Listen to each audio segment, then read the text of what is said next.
Good evening and welcome to the Daily News Roundup. I am Abigail Smythe. Coming up in this evening's newscast, St. James man charged in relation to the beheading of his mother. 20-year-old arrested and charged in relation to the death of police officer Brian Martin.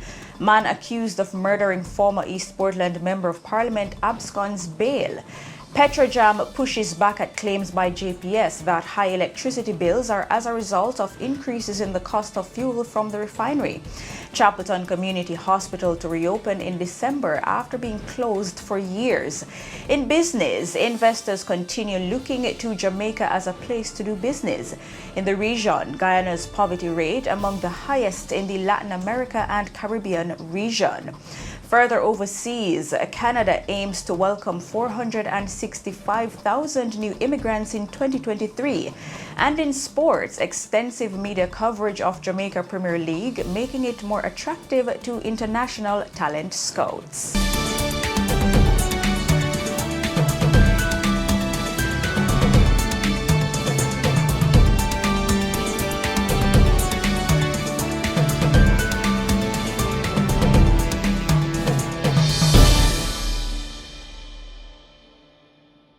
Now for the news in detail.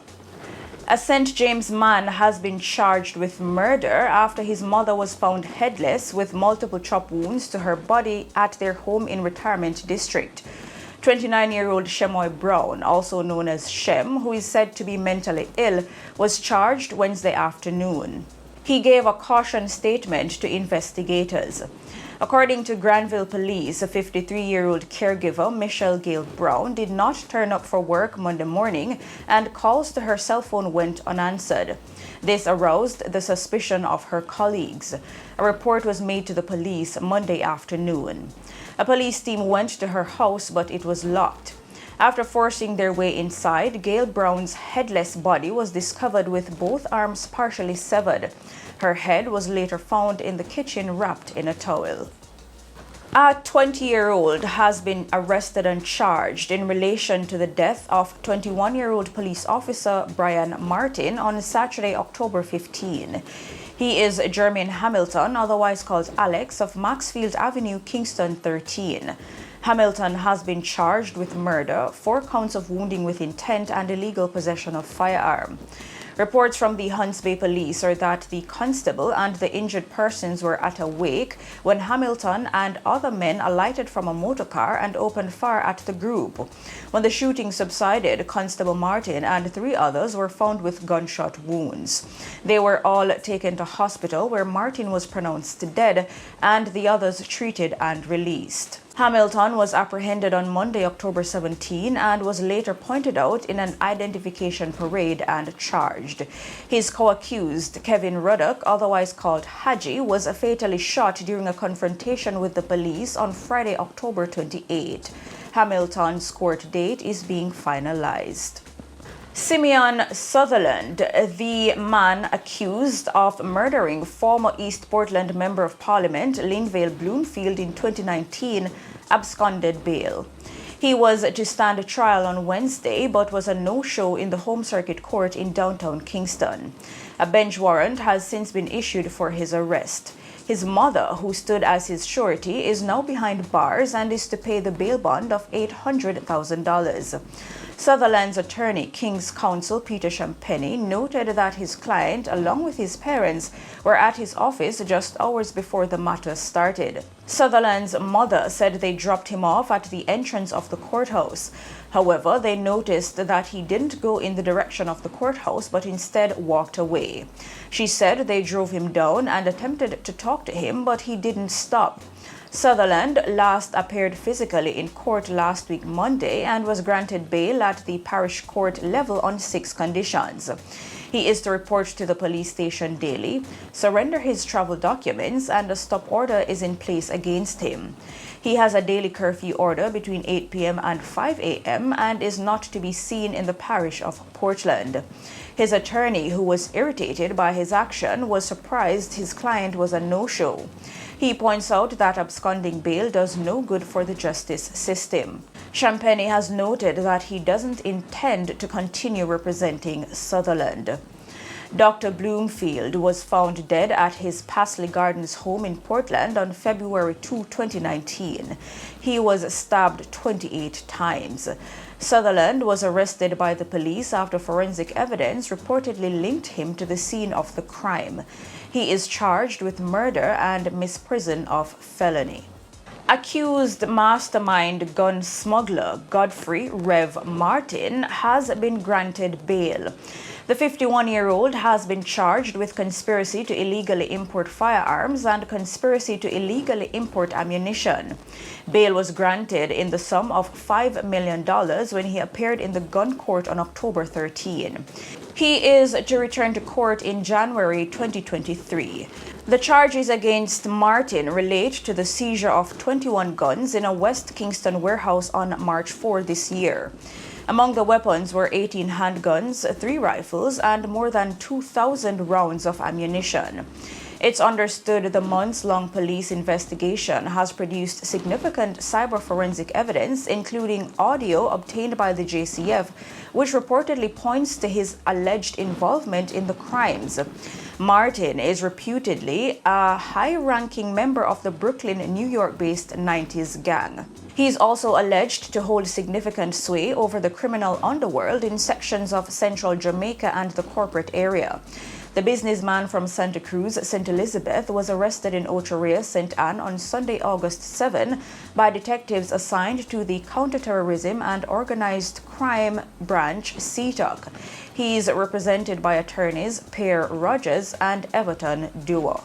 One of 2 gunmen who reportedly attempted to hold up a policeman in Greater Portmore, St. Catherine Tuesday night was shot and later died in hospital. 27-year-old Shavon Smith, a carpenter from Seaview Gardens, Kingston 11, was pronounced dead shortly after he was dropped off at the Kingston Public Hospital KPH by individuals believed to be his cronies. It was reported that about 10 p.m. the policeman was standing along the roadway in Gortuka waiting for a friend when Smith and another man walked up, brandished guns, and ordered him not to move. The policeman pulled his licensed firearm and discharged 6 rounds at both men, who ran to a white Toyota Probox motorcar that was waiting nearby. Smith was transported to the KPH later in the night in a white Toyota Probox, suffering from gunshot wounds. He was admitted but succumbed to his injuries while undergoing treatment. Wednesday morning, the policeman identified Smith as one of the 2 men who accosted him. The Independent Commission of Investigations Indicom is probing the incident. A policeman has been awarded more than $17 million in damages for an unlawful detention after spending 3 days and 3.5 hours in custody after being freed by the appellate court of a murder charge in 2017.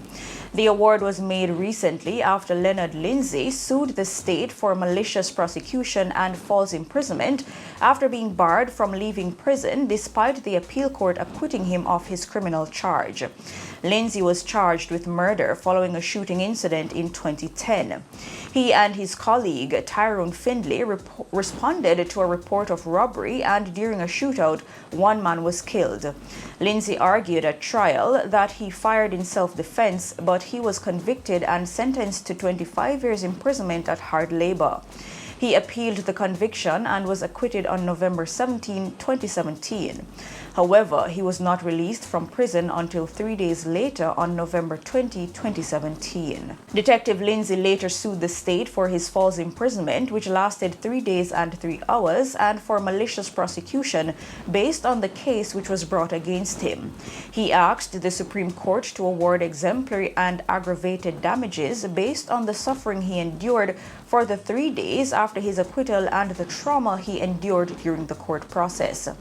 In assessing the damages, the Supreme Court found that the circumstances of his incarceration were harsh, as he was in constant fear of his life, especially from members who he had caused to be in prison. He also suffered embarrassment because he was arrested in front of his colleagues and many of them believed he was guilty. The court says based on his loss of reputation and all other circumstances, he should receive $17 million with interest for malicious prosecution. He was also awarded $625,000 with interest for false imprisonment and $1.3 million for aggravated damages.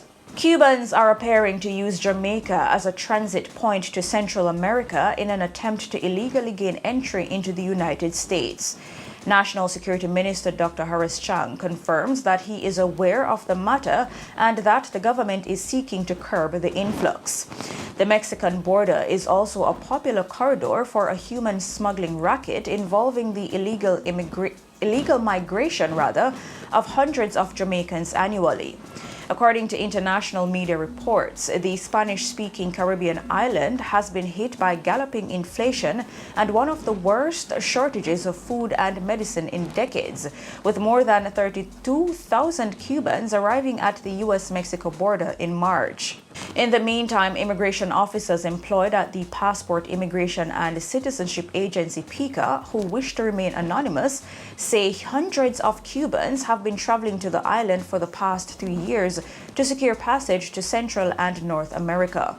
One officer claims the matter went unchecked because of a policy shift at PICA in which customer service representatives are being used to interface with foreigners instead of immigration officers. The officer adds that some have presented fraudulent documents and are still allowed passage. The security minister has denied the claims, noting that the documents presented by Cubans are legitimate. Cuban ambassador to Jamaica, Fermin Quinones, also denies the allegations of fraud, noting that Cubans travel to Jamaica in accordance with the law. And General Secretary of the National Workers Union, which represents immigration officers, Granville Valentine, says the increase in Cuban arrivals and the subsequent processing are a result of the removal of officers from the front line. He says they have removed trained immigration officers from the front line and the vetting process and use customer service representatives who are not licensed or trained to vet foreigners coming in. Mr. Valentine states that officers have sometimes signed off on documents despite not vetting foreigners. This, he says, is a serious breach of national security and the trained officers must return to their posts. In the meantime, Dr. Chang says the issues between the officers and management are currently being worked through in discussions. General Manager for state-owned oil refinery Petrojam, Winston Watson, is pushing back at claims by the Jamaica Public Service Company JPS that high electricity bills are as a result of increases in the cost of fuel from the refinery. There have been complaints recently from JPS customers indicating significant increases in their electricity bills. Last week, Eastern Region Area Customer Service Manager at JPS, Ruthlyn Johnson, warned customers to expect increases in their electricity bills as a result of price increases in fuel. She noted those costs are passed on to Petrojam. However, General Manager of Petrojam says Ms. Johnson is misguided. He says Petrojam is no longer the primary supplier of fuel to JPS, as the company now mainly uses LNG. Watson says the state refinery now provides considerably less fuel to the JPS power stations across the country. The Chapelton Community Hospital is reopening. After undergoing upgrading and expansion, the hospital, which has been closed for years, is to reopen on December 8. The facility will be formally opened by Prime Minister Andrew Holness and Minister of Health and Wellness Dr. Christopher Tufton. Member of Parliament for Clarendon North Central, Robert Morgan, made the announcement during his constituency debate presentation in the House of Representatives on Wednesday. Morgan, who is Minister without portfolio in the Office of the Prime Minister with responsibility for information, expressed gratitude to a former resident of the community, Beverly Nichols, who migrated but who he said did not forget her community. She donated over $100 million for the rehabilitation of the hospital. He also thanked the health minister, his ministry, and the Culture, Health, Arts, Sports and Education Chase Fund for helping to match the $100 million. The communities set to benefit from the hospital include Chapelton, Rock River, Mullet Hall, Summerfield, Crawl River, Penance, Frankfield and Crooked River. The MP also announced that the Moko Health Center is to be upgraded by the Ministry of Health. He also noted that his constituency will have a lot more developments over the next couple years. And still in Clarendon North Central, the Member of Parliament, Robert Morgan, says the National Water Commission, NWC, is to build a small dam to provide water for the Rock River community. Morgan explains that in 2018, Prime Minister Andrew Holness had made a commitment to the people that they would get water. He says since then, miles of pipes have been laid and a 50,000-gallon tank installed. However, there was the challenge of finding water in the aquifers to sustain the wells. 4 wells were dug, but there was no water. He adds that the NWC has decided to create a small dam in Rock River to provide the solution for the people. In the meantime, the MP notes that 80% of the Moko community has no piped water, despite providing billions of dollars to the country. MP Morgan says the first major water project to be done in Moko for almost 40 years was done in 2020, where Lennon and Moko were finally able to get water. And in business news, Minister of Industry, Investment and Commerce, Senator Aubin Hill, says investors are looking to Jamaica as a place to do business. This as a result of the continued positive performance of the economy. Senator Hill notes that as a result of deliberate actions by the government, the climate for investors is right, with consumer confidence at the highest level it has been in 20 years. The minister says despite the impacts of the COVID-19 pandemic on the economy, the government has been keen to ensure that thoughtful financial grants and support mechanisms are in place to buffer any severe, immediate and longer-term effects. These, he states, aided the country as it experienced the fastest recovery from any such emergency that has occurred. And in the region, Guyana's poverty rate is among the highest in the region. That's according to the World Bank's updated fact sheet. It says Guyana's national poverty headcount, the share of the population living below $5.5 a day, is among the highest in the Latin America and Caribbean region at around 48%. It notes that poverty rates are highest in the sparsely populated interior or hinterland, where communities have limited access to economic opportunities, healthcare, and public services.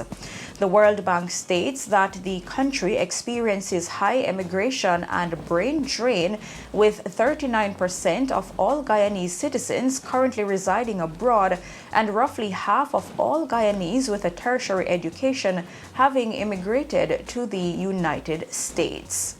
And the UN Committee on the Rights of the Child, CRC, says immediate action is needed to save young lives in Haiti amid the triple threat of cholera, malnutrition, and violence. CRC members are urging the international community to support authorities in the Caribbean country in securing the rights of millions of boys and girls to live, grow, learn, and thrive. Last month, the UN Security Council unanimously approved a sanctions regime for Haiti, targeting gang leaders and those who finance them in a bid to ease months of violence and lawlessness that have fueled a humanitarian crisis. Gangs have been blocking access to the main fuel terminal in the capital, which has affected the delivery of healthcare and other critical services at a time when Haiti is confronting a growing cholera epidemic. The country also continues to face political and economic meltdowns. And on the international scene, Canada has released its immigration levels plan for 2023 to 2025. The country will aim to welcome 465,000 new immigrants in 2023. The target will rise to 485,000 in 2024, then further rise to 500,000 in 2025.